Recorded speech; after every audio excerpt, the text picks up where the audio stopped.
اللہ الرحمن الرحیم۔ السلام علیکم۔ عارفہ بیگم نے اقبال صاحب کے ساری پینشن اولاد کے ساتھ مل کر اڑا دی اور پھر اسے دبئی بھیج دیا، اور اقبال صاحب نے باقی کی ساری زندگی دبئی میں مزدوری کر کے گزار دی۔ اور 60 سال کی عمر میں جب وہ واپس آئے تو ساری اولاد خراب ہو چکی تھی۔ عارفہ بیگم اور بچے انہیں ذلیل کرنے لگے اور کہتے ہمارے لیے آج تک کچھ نہیں کیا، اور اسے مزدوری کے لیے بھیج دیتے۔ ایک دن اقبال صاحب کی طبیعت خراب ہو گئی اور کام پر نہ گئے تو عارفہ اور بیٹوں نے اسے اٹھا کر باہر پھینک دیا اور کہا پیسے لے کر آؤ۔ ابھی چند سیکنڈ گزرے تو دروازے پر دستک ہوئی تو عارفہ اور بیٹوں کے قدموں تلے زمین نکل گئی۔ اقبال صاحب ایک سرکاری اسکول میں ماسٹر تھے۔ پوری زندگی انہوں نے ایمانداری سے سب کچھ کیا اور حق حلال کی روٹی اپنے تینوں بچوں کو کھلائی، مگر ان کے بچے اور بیوی ان سے کبھی راضی نہیں ہوئے، اور ان کی بیوی کا ہمیشہ سے کہنا تھا کہ بے ایمانی سے ہی انسان آگے بڑھتا ہے، ایمانداری سے کچھ نہیں ہوتا۔ مگر اقبال صاحب انہیں کہتے کہ کیسی باتیں کر رہی ہو، حلال میں بڑی برکت ہوتی ہے، مجھے حرام نہیں کھلانا اپنے بچوں کو بے ایمانی کر کے، میں ایمانداری کا ایک لقمہ ہی اپنے بچوں کو کھلاؤں، یہی بہت ہے۔ ان کی بات پر عارفہ بیگم نے انتہائی غصے سے کہا ہاں بس یہی ایمانداری کی باتیں لے کر بیٹھے رہتے ہیں، اور آپ کے بعد والے آپ سے آگے نکل گئے مگر آپ وہیں کے وہیں کھڑے ہیں۔ وہ عارفہ بیگم کی بات پر بس چپ ہو جاتے۔ پھر ایک دن ان کی ریٹائرمنٹ کا ٹائم آ گیا اور انہوں نے ریٹائرمنٹ کا پیسہ لیا اور گھر میں آ کے اپنی بیگم کو دیتے ہوئے کہا یہ پیسے سنبھال کر رکھنا، ہم لوگ آگے جا کر بچوں کے لیے کچھ کر سکیں گے۔ ان کی بات پر ان کا بیٹا جو کہ پاس بیٹھا تھا ہنس دیا اور طنزیہ لہجے میں بولا صرف 10 لاکھ ریٹائرمنٹ کا اور اس کو سنبھال کر رکھ لیں، ارے بھائی سر میں مارے اس کو کیا؟ اقبال صاحب کو اس کی بات پر بڑا غصہ آیا اور انتہائی ناگواری بھرے انداز میں بولے جب تم اتنا بھی کماؤ گے نا تو پھر میں پوچھوں گا تم سے، اول تو مجھے تم سے کوئی امید ہی نہیں ہے، نہ تمہارا پڑھائی کی طرف دھیان ہے، صرف دوستوں یاروں کے ساتھ آوارہ گردی کرنا، یہی تو کام ہے تمہارا۔ دیکھ اماں کیسی بات کر رہے ہیں مجھ سے، اس نے ٹھنک کر عارفہ بیگم کو پکارتے ہوئے کہا تو وہ کڑوے انداز میں بولی دیکھو اقبال صاحب میرے لاڈلے کے متعلق کبھی کچھ مت بولنا، اور دیکھنا ایک دن میرا بچہ بڑا آدمی بنے گا۔ معاف کرنا عارفہ بیگم، بڑا آدمی بننے کے لیے انسان کو پڑھائی بھی کرنی پڑتی ہے، مگر آپ کا بیٹا تو پچھلے 3 سال سے ایک ہی کلاس میں اٹکا ہے، اس سے تو میٹرک کلیئر نہیں ہو رہا، یہ آگے کیا کرے گا؟ اقبال صاحب تلخ لہجے میں بولے تو عارفہ بیگم نے ان کی بات پر طنزیہ انداز میں ہنستے ہوئے کہا آپ تو پڑھے لکھے ہیں مگر کیا ملا آپ کو اتنی پڑھائی کرنے کا جو آپ سے کم پڑھائی والے آج عیاشیاں کر رہے ہیں؟ دیکھو صفیہ کو کیسے سونے میں لدی ہوئی ہے، اور وہاں اس کا شوہر کما کما کر بھیج رہا ہے اور وہ یہاں عیش کرتی ہے۔ عارفہ کی بات پہ اقبال صاحب آہستہ سے بولے وہ وہاں ذلت کاٹ رہا ہے، انگریزوں کی غلامی کر کر کے ڈالر بنا رہا ہے، اور ہم نے جن انگریز کو اپنے پاس سے وطن عزیز سے نکالا آج ہمارے لوگ اسی انگریز کے ہاں جا کر ان کے کتے بلیاں نہلا نہلا کر ڈالر کما رہے ہیں۔ یہ میرے سامنے ایمانداری اور غلامی آزادی کی باتیں مت کیا کریں، اگر کچھ کرنا ہے نا تو جا کر باہر جا کر ایسا کما کر لائیں، اگر اپنے بچوں کا مستقبل سنوارنا ہے تو، ورنہ ساری زندگی اولاد تمہیں کوسے گی کہ ان کے باپ نے انہیں کچھ بھی نہیں دیا، میں کیوں وہاں جا کر دھکے کھاؤں، مجھے میری پینشن مل رہی ہے اور ساتھ یہاں ٹیوشن بڑھا کر اچھا خاصا کما لوں گا۔ اقبال صاحب اس کی بات پر انتہائی غصے سے بولے تو عارفہ بیگم نے وہ گالیاں نکالنا شروع کی کہ وہ کانوں پر ہاتھ رکھے وہاں سے نکل آئے۔ پورا دن انہوں نے مسجد میں گزارا اور پھر جب شام کو لوٹے تو سب لوگ بازار کا کھانا کھا رہے تھے اور چارپائی پر شاپنگ بیگ بھی پڑے تھے۔ یہ کہاں سے آ گیا سب؟ اقبال صاحب نے حیرانگی سے پوچھا تو عارفہ نے لاپرواہی سے جواب دیتے ہوئے کہا کہاں سے آنا تھا، پینشن کے پیسے مجھے پکڑائے تھے نا، میں نے 1 لاکھ نکال کر بچوں کی خواہش پوری کر دی، کیونکہ میں نہیں چاہتی کہ میرے بچے میری طرح ترس ترس کر جئیں۔ وہ اس کی باتوں پر دل ہی دل میں بستا ہے کہ اسے یہ پیسے کیوں پکڑا دیے، اور عارفہ بیگم جیسے زبان دراز عورت نے انہیں واپس مانگنے پہ گالیاں نکالنی تھی، اور ویسے اس کے پاس ٹکنے نہیں تھے۔ اگلے دن عارفہ بیگم نے اپنی ساری بہنوں کو اکٹھا کر کے ان کی دعوت کی اور اس میں کافی زیادہ پیسے اڑائے، اور ان کے دونوں بیٹے بھی وقتاً فوقتاً ان پیسوں میں سے عارفہ بیگم سے مانگتے، غیر کسی ہچکچاہٹ کے انہیں کتنے کتنے پیسے دے دیتی۔ اور اقبال صاحب نے ایک دن ان سے کہا عارفہ اس طرح پیسے لٹاتی جاؤ گی تو آگے جا کر بچی کی جہیز کیسے بنے گا؟ میں نے تو یہ سوچا تھا کہ میں اپنی سندس کے لیے اس کا جہیز بناؤں گا، پتہ ہی ہے کہ مہنگائی کے دن بدن بڑھتی جا رہی ہے۔ اگر ہم ابھی سے اس کا جہیز نہیں بنائیں گے تو پھر آگے اس کو رخصت کیسے کریں گے؟ ہاں تو ہم اب اس کی وجہ سے اپنی ساری خواہشیں مار لیں۔ ایک کام کرو، جا کر کوئی کام دھندا کرو جس سے اپنی بیٹی کا اچھا مستقبل سنوار سکو گے اور اس سے اچھا جہیز دے کر رخصت کر سکو گے۔ ایسی باتیں کرنے سے کچھ نہیں بنتا، اور یہ پیسے ہیں اور ہم اپنی ذات پہ خرچ نہ کریں۔ جیسے ساری زندگی ترس ترس کر گزاری ہے ویسے اب بھی ترس کر ہم گزار دیں۔ معاف کرنا، اب ہم ترس ترس کر زندگی نہیں جی سکتے۔ تم بھی صفیہ کے شوہر کی طرح باہر چلے جاؤ۔ بس آج تک تو تم سرکاری ملازمت میں تھے، میں نے کبھی کہا نہیں وہاں جاؤ، تم تو پڑھے لکھے ہو، وہاں جا کر اچھی نوکری مل جائے گی۔ صفیہ بیگم نے اطمینان بھرے انداز میں کہا تو اقبال صاحب سر جھٹک کر اٹھ کر اپنے کمرے کی جانب بڑھ گئے۔ اور پھر روز بروز عارفہ بیگم کا یہی ہوتا کہ تم باہر جانے کے لیے کچھ کرو، ورنہ وہ اپنے بچوں کو لے کر یہاں سے چلی جائے گی۔ اس کی باتوں پہ اقبال صاحب دل ہی دل میں کڑتے ہوئے اپنے دوست دین محمد کے پاس گئے اور بولے، یار دینو، ایک مشورہ چاہیے تھا۔ دین محمد جلدی سے سارے کام دھندے چھوڑ کر اس کے پاس بیٹھتے ہوئے بولا، ہاں یار اب بتا کیا مشورہ چاہیے۔ اس نے دین محمد کو جب ساری بات بتائی تو دین محمد کچھ دیر کے لیے سر جھکائے بیٹھ گیا اور پھر سر اٹھا کر اس نے دیکھا، ویسے ایک بات کہوں، میرے خیال میں تو بھابھی جی بالکل ٹھیک کہہ رہی ہیں۔ ویسے بھی پاکستان میں آنے والے حالات پتہ نہیں کہاں پہ کہاں جائیں گے۔ دیکھو ابھی سے مہنگائی اتنی ہو گئی ہے اور آگے جا کر یہ مہنگائی کم نہیں ہوگی، یہ بڑھنی ہے ان حکمرانوں نے، کیونکہ ان کے بیٹوں کو حرام لگا ہوا ہے اور یہ لوگ حرام کھائے بغیر نہیں رہ سکتے۔ میں تو کہتا ہوں بھابھی کی بات مان، واقعی وہاں جا کر ڈالر کما یہاں بھیج، اپنی زندگی بھی تیری سکون کی ہوگی، ان کی بھی سکون کی ہوگی، اور میرے خیال میں بچے بھی اچھا خاصا پڑھ لکھ کر بڑے آدمی بن جائیں گے، اور جب بڑے آدمی بن جائیں گے تو پھر واپس آ جانا یہاں پر۔ دین محمد نے چٹکی بجاتے ہوئے کہا تو اقبال صاحب نے اسے دیکھا اور بولے، ویسے یہاں پر رہ کر بھی تو تھوڑا بہت زیادہ کمایا جا سکتا ہے نا، میں زیادہ سے زیادہ ٹیوشنز پڑھا لوں گا، لیکن وہاں جا کر میں انگریزوں کی غلامی نہیں کر سکتا۔ یہاں رہ کر ہم کون سی آزادی میں جی رہے ہیں؟ یہ آزادی ہے کہ ہم لوگ اپنی مرضی کی زندگی یہاں نہیں جی سکتے؟ ہمارے بجلی کے بلوں کو آگ لگی ہوئی ہے، غریب کی تو بالکل ہی کمر ٹوٹ گئی ہے۔ میں کہہ رہا ہوں بھابھی جی اپنی جگہ بالکل ٹھیک ہے، تجھے اگر بچوں کا مستقبل سنوارنا ہے تو اس ملک سے باہر چلا جا۔ مجھے اگر موقع ملے نا میں تو یہاں سے بھاگ جاؤں۔ تجھے تو پینشن مل رہی ہے اور ریٹائرمنٹ کے پیسے بھی ملے ہیں، تو چپ کر کے کھسک لے یہاں سے، دین محمد نے کہا تو اقبال صاحب کچھ دیر کے لیے سوچ میں ڈوب گئے اور پھر بولے، ہاں جانا تو پڑے گا ہی، مجھے بھی کچھ سکون چاہیے۔ میری اولاد اور میری بیوی بچے ہر وقت تانے مارتے رہتے ہیں کہ ہمیں کچھ دیتا نہیں۔ اب دیکھو میں اپنا خون تو نکال کے ان کو دے نہیں سکتا کہ لو بھئی یہ بیچ کر دیکھ لو۔ دین محمد اس کی باتوں پر کہا لگا کر ہنستے ہوئے بولا، ارے یہ بیویاں کبھی راضی نہیں ہوتی، تو لاکھوں کروڑوں بھی کما کر بھیجے گا نا، یہ تب بھی ایسے ہی بولے گی۔ بس تو ٹینشن نہ لے، بس اپنے بچوں کے متعلق سوچ اور جا کر ان کا مستقبل سنوار لے۔ اقبال صاحب اس کی باتوں پر سر اس بات میں ہلاتے ہوئے اٹھ کھڑے ہوئے اور گھر آ کر انہوں نے عارفہ بیگم کو کہا کہ اس کے جانے کی تیاری شروع کر دے اور اس کے جو ریٹائرمنٹ کے پیسے ہیں وہ اسے دو تاکہ وہ اپنا ویزا لگوا سکے۔ پھر ان کا رابطہ ایک اسپانسر سے ہوا اور اس نے انہیں وہاں پر بلوا لیا، اور جب وہاں پہنچے تو انہوں نے کام پوچھا تو اس شخص نے ایک ہوٹل میں ویٹر کے کام پر لگا دیا۔ ان کے لیے کام کرنا بہت گرا گزرا تھا، لیکن وہ مجبوری میں کرنے لگے۔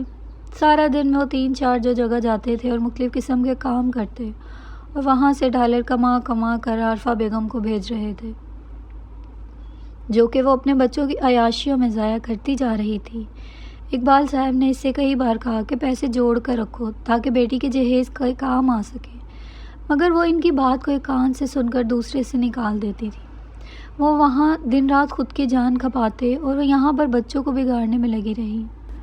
اس کی بیٹی بھی اسی کی طرح انتہائی بد زبان ہوتی جا رہی تھی، اور اس نے اپنے بچوں کو الگ الگ موبائل لے کر دیے، اور چھوٹی سی عمروں میں موبائل آنے کی وجہ سے ان کا دھیان پڑھائی سے بالکل ہی ہٹ گیا، اور یہاں تک کہ بیٹی تو کسی لڑکے سے رابطے میں رہنے لگی، مگر عارفہ بیگم نے اس چیز کی طرف دھیان ہی نہ دیا، اور بڑا بیٹا تو اس قدر غلط راہ پر چل چکا تھا کہ اس کا اٹھنا بیٹھنا چور ڈاکو میں ہو گیا تھا، اور وہ شوخی شوخی میں ایسے کام کرنے لگا، اور رہا چھوٹا، اسے تو نشے کی لت لگ چکی تھی۔ وہ سارا دن نشے میں دھت گھر میں سویا رہتا تھا۔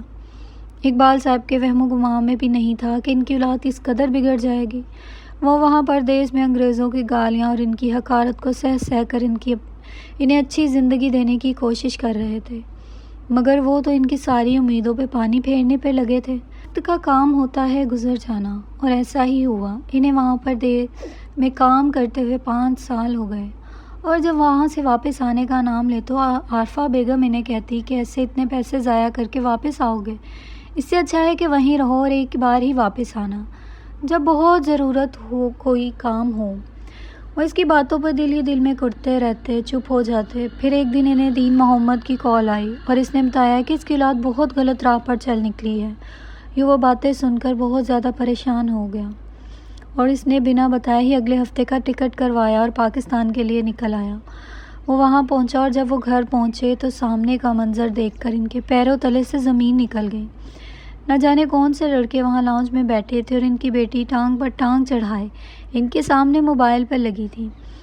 ان کے اندر غصے کی ایک تیز لہر اٹھی اور وہ دہاڑ کر بولے، کیا ہو رہا ہے یہاں، اور کون ہے یہ لڑکے؟ وہ لڑکے ہڑبڑا کر باہر بھاگ گئے۔ اس کی آواز سن کر ہامتی کامتی عارفہ بیگم باہر آئی اور انہیں دیکھ کر انتہائی غضیل انداز میں بولی، ہائے اوئے ربا، ایسے کیسے واپس آ گئے بنا بتائے؟ ارے مجھ سے پوچھ لیتے کہ آنا ہے کہ نہیں، اب اتنے زیادہ پیسے لگا کر آئے ہو، وہیں کسی اور ضروری کام میں استعمال ہو جاتے۔ عارفہ بیگم کی بات پر وہ ہنستے ہوئے بولے، ہاں جتنے تم نے کام میرے پیسے لگائے ہیں ویسے نظر آ رہا ہے، ویسے کا ویسا گھر ہے، بلکہ جگہ جگہ سے پینٹ اکھڑا ہوا ہے۔ وہ برسوں پہلے جو باہر کا دروازہ کا تالا خراب تھا ویسے کا ویسا ہے۔ میں وہاں دن رات ایک کر کر کے تمہیں پیسے بھیجتا رہا کہ انہیں جوڑ کر رکھنا، گھر کی حالت کو سنوارنا، بیٹی کے جہیز کو لینا، مگر تم نے تو پتہ نہیں اس پیسے کا کیا کیا۔ ویسے جوڑ کر رکھا ہے کہ سارا کچھ ہی اڑا دیا، یا اپنی اور اپنی اولاد کی عیاشیوں میں۔ اقبال صاحب کی بات پر عارفہ کو غصہ انتہا کو پہنچ چکا تھا۔ وہ تنک کر بولی، ہاں پیسے تو تم لاکھوں ڈالروں میں بھیجتے تھے نا، جو میں اس کے محل بنا لیتی۔ اقبال صاحب طنزیہ انداز میں مسکرائے بولے، ہاں اگر میں تمہیں لاکھوں اور کروڑوں ڈالر بھیجتا نا، وہ بھی تمہیں کم ہی لگنے تھے، کیونکہ تم فطرتاً ایک لالچی اور فضول قسم کی عورت ہو، اور ان بچوں کو موبائل لے کر دینے کی کیا ضرورت تھی؟ میں تمہاری کسی بھی سوال کا جواب نہیں دوں گی۔ یہاں پہ آئے ہو تو کچھ دن رہ کر اطمینان سے واپس چلے جاؤ، میرے اور میرے بچوں کے معاملات میں بالکل مت بولنا۔ ارے مر مر کر جیتے تھے، اب جا کر اگر حالات تھوڑے سے ٹھیک ہوئے اور میرے بچوں نے اپنی خواہشیں پوری کرنی شروع کر دیں تو اس طرح کی باتیں کر رہے ہو؟ شرم نہیں آتی؟ چلو کچھ اور نہیں کرنا تھا تو اپنے بچوں کو خوش دیکھ کر ہی خوش ہو جاتے۔ اقبال صاحب اس کی بات پر تلخ لہجے میں بولے، یہ خوش ہونے والی بات ہے کہ میری بیٹی غیر مردوں کے ساتھ ٹانگ پر ٹانگ چڑھائے بیٹھی ہے اور ماں کو کوئی پرواہ ہی نہیں، اور بیٹے کہاں ہیں کوئی اتا پتہ معلوم نہیں۔ اقبال صاحب کی بات پر عارفہ بیگم تو جیسے پتنگے ہی لگ گئے۔ وہ غصے سے بولی، خبردار میری اولاد کے متعلق کچھ بھی بولا، اور کس نے کہا ہے میرے بچے بگڑے ہیں؟ تمہارے محلے والوں نے تمہارے کان بھر دیے ہوں گے۔ ارے ان لوگوں کو میری خوشیاں نہیں اچھی لگ رہی، وہ صفیہ تو روز بروز کسی نہ کسی کو لے کر بات کرنے آ جاتی ہے، میرے شوہر نے یہ دیا تو میرے شوہر نے وہ دیا، تو میں نے بھی تو اپنے اوپر خرچ کر کے اسے دکھانا تھا نا کہ میرے شوہر اتنے پیسے بھیج رہا ہے اور میں خود بھی کتنا لگا رہی ہوں۔ وہ اس کی باتوں پر دل ہی دل میں کٹتے رہے، اپنے کمرے کی جانب بڑھ گئے۔ پھر انہوں نے اپنے بچوں کا دن رات پیچھا کیا تو انہیں معلوم ہوا کہ ان کے دونوں بیٹے تو انتہا کے بگڑ چکے ہیں۔ ایک ڈاکو بن چکا ہے اور لوگوں سے لوٹ مار کرتا، اور چھوٹا نشے کا اس قدر عادی ہو چکا ہے کہ وہ دن رات نشے میں رہتا ہے، اور اسے تو ایک دن وہ کوڑے سے اٹھا کر واپس گھر لائے تو عارفہ بیگم نے اپنا سینہ پیٹتے ہوئے کہا، ہائے ہائے میرے بچے کو کیا ہو گیا؟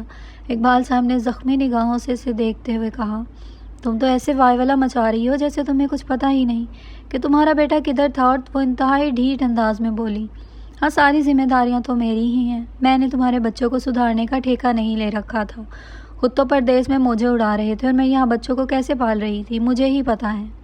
اور مجھے پردیس کس نے بھیجا تھا؟ تم نے ہی بھیجا تھا، اور میں وہاں کوئی موجے نہیں اڑا رہا تھا، وہاں تمہاری موجوں کا سامان بھیج رہا تھا، سارا دن گدھوں کی طرح کام کرتا تھا اور پیسے بھیجتا تھا کہ تم کچھ کر جاؤ گی، بچوں کو پڑھا لکھا کر بڑا آدمی بناؤ گی۔ لیکن یہاں تو سبھی الٹ پڑ گیا، گھر ویسے کا ویسا، بچے انتہا کے بگڑے ہوئے، بیٹی غیر مردوں کے سامنے ایسی بیٹھی ہوئی، اور ماں انتہا کی لاپرواہ عورت۔ اگر تمہیں بچے پالنے نہیں آتے تھے تو پھر مجھے پردیس بھیجنے کی کیا ضرورت تھی؟ جو تھوڑا بہت میرا ڈر تھا وہ بھی ان پر ختم ہوا اور وہ بگڑتے چلے گئے۔ اقبال صاحب نے تلخ لہجے میں کہا۔ اچھا زیادہ بولنے کی ضرورت نہیں ہے میرے آگے، میں ویسے بھی بہت اکتائی ہوئی ہوں تمہارے بچوں کے ہاتھوں۔ تم چپ چاپ جتنے دن بھی رہنا ہے یہاں رہو، ان کے معاملات میں بالکل بولنے کی ضرورت نہیں ہے۔ وہ بڑا بالکل تمہارا لحاظ نہیں کرے گا، اب تو اچھا خاصا کماتا ہے۔ وہ لاپرواہ انداز میں بولی تو اقبال صاحب نے اسے بے یقینی سے دیکھا اور بولے، ویسے تو انتہا کی ڈھیٹ عورت ہو، اور اب کان کھول کر سن لے، میں پردیس جا کر تمہاری عیاشیاں پوری نہیں کر سکتا۔ اب سے میں یہی رہوں گا اور اپنے بچوں کو خود سنواروں گا۔ تمہیں اگر زیادہ ہی عیش کرنے کا شوق ہے تو جا کر خود باہر پردیس میں موجے اڑا لو، وہاں ہر عورت اپنا کام خود کرتی ہے، یہاں تک کہ کمائی بھی۔ ان کا مرد انہیں کچھ نہیں دیتا، تو بھی ایسا کر، وہاں جا کے اپنے ہاتھ سے کما اور موجے اڑا۔ ارے یہ کیا کہہ رہا ہے؟ ایسے گھر کیسے چلے گا؟ دیکھ میرے ساتھ زیادہ بولنے کی ضرورت نہیں ہے، جا چپ چاپ اپنی تیاری پکڑ اور پردیس جا کر کما کے بھیج۔ عارفہ بیگم ان کی نہ جانے کی بات سن کر ہڑبڑا کر بولی، مگر وہ اس کی بات کا جواب دیے بنا کمرے سے نکل گئے۔ باہر صحن میں آ کر کتنی دیر یہ سوچتے رہے کہ اب وہ کیا کریں اور کہاں سے شروع کریں۔ پھر اگلے دن انہوں نے سب سے پہلے اپنے چھوٹے بیٹے کے نشے کی عادت کو چھڑوانے کا فیصلہ کیا اور اسے لے کر ہاسپٹل چلے گئے۔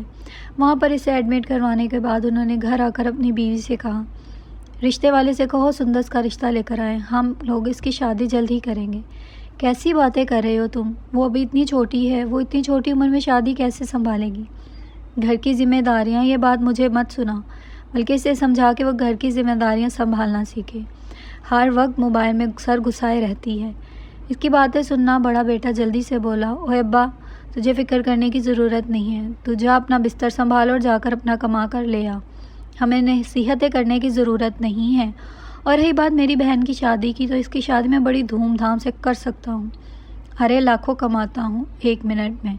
اقبال صاحب اس کی بات پر طنزیہ لہجے میں بولے، ہاں بڑی حلال کی کمائی کما کر لا رہا ہے نا، ڈاکے مارتا ہے، ڈاکو ہے، کسی دن پولیس کے ہتھے چڑھ گیا نا تو گولی مار دیں گے۔ اور تو کیا کرتی تھی؟ یہ بڑا آدمی بنے گا۔ یہ بڑا آدمی تو پتہ نہیں، لیکن بہت بڑا ڈاکو ضرور بن گیا ہے، اور یہ صرف اور صرف تمہاری وجہ سے ہوا ہے۔ تم نے ان کو اتنی شے دے دی کہ اچھے برے کا فرق تک بھول گئے۔ خبردار جو میرے بیٹے کو کچھ کہا، اور اچھا ہے نا ڈاکو بن گیا، تمہاری طرح ماسٹر بنا ہوتا تو وہیں کے وہیں کھڑے رہتے۔ یہ دیکھ کل رات میرے بیٹے نے پورے 10 لاکھ لا کر دیے، اور پچھلے کئی دنوں سے وہ لاکھوں میں ہی مجھے دیتا رہا ہے۔ عارفہ بیگم نے بڑے تفاخر سے کہا تو اقبال صاحب کا غصہ بڑھ گیا اور اس بار چلا کر بولے، بے حیا عورت، ہر وقت پیسہ پیسہ کرتی رہتی ہے، اور تجھے اتنا نہیں فرق پڑتا کہ وہ ڈاکے مار کر لا رہا ہے یا کسی اور ذریعے سے، بس تجھے پیسہ چاہیے، وہ پیسہ لا کر رکھتا ہے اور تو سارا کچھ بھول جاتی ہے۔ اس کی اونچی آواز پہ اس کے بڑے بیٹے نے آنکھیں نکال کر اس سے دیکھا، اور پھر ہاتھ میں بکری پلیٹ کو زور سے زمین پر پھینکتے ہوئے وہ اس کے مقابل آ کر کھڑا ہوا، میری ماں کے متعلق ایک لفظ مت بولنا، ورنہ دھکے مار کر یہاں سے نکال دوں گا۔ اس کی انتہا کی بدتمیزی پر اقبال صاحب نے شکوہ کرا نگاہوں سے عارفہ بیگم کو دیکھا، جو کہ عجیب سی مسکراہٹ سے انہیں دیکھ رہی تھی۔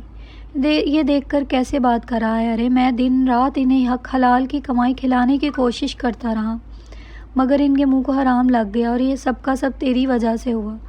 وہ چلا کر بولے تو ان کے بڑے بیٹے نے انہیں پکڑا اور گھر سے باہر نکالتے ہوئے کہا کہ آئندہ سے اس گھر کا رخ نہ کرنا، ورنہ ٹانگیں توڑ دوں گا۔ وہ چیخ کر بولا تو محلے والے کھڑے ہو کر ان کا تماشا دیکھنے لگے۔ اقبال صاحب کے دل نے خواہش کی زمین پھٹے اور اس میں سما جائے۔ وہ تھکے قدموں سے چلے جا رہے تھے، انہیں اپنے ارد گرد کسی چیز کا احساس نہیں تھا، اور سامنے سے آتے ہوئے ٹرک نے انہیں کچلا اور وہاں سے نکل گیا۔ وہ کچھ ہی سیکنڈ میں اپنے خالق حقیقی سے جا ملے تھے۔ محلے کے ایک شخص نے انہیں دیکھا تو اس کی چیخیں ہی نکل گئی۔ وہ انہیں ایمبولینس میں ڈال کر جب گھر لایا تو عارفہ بیگم نے ان کے بیٹے اور بیٹی کی پیروں تلے سے زمین ہی نکل گئی۔ اقبال صاحب تو اپنی ساری زندگی حلال کی کمائی سے گزار دی، اور پورے محلے میں ان کی ایمانداری کے قصے تھے، اور ہر ایک ان پر تو تو کر رہا تھا۔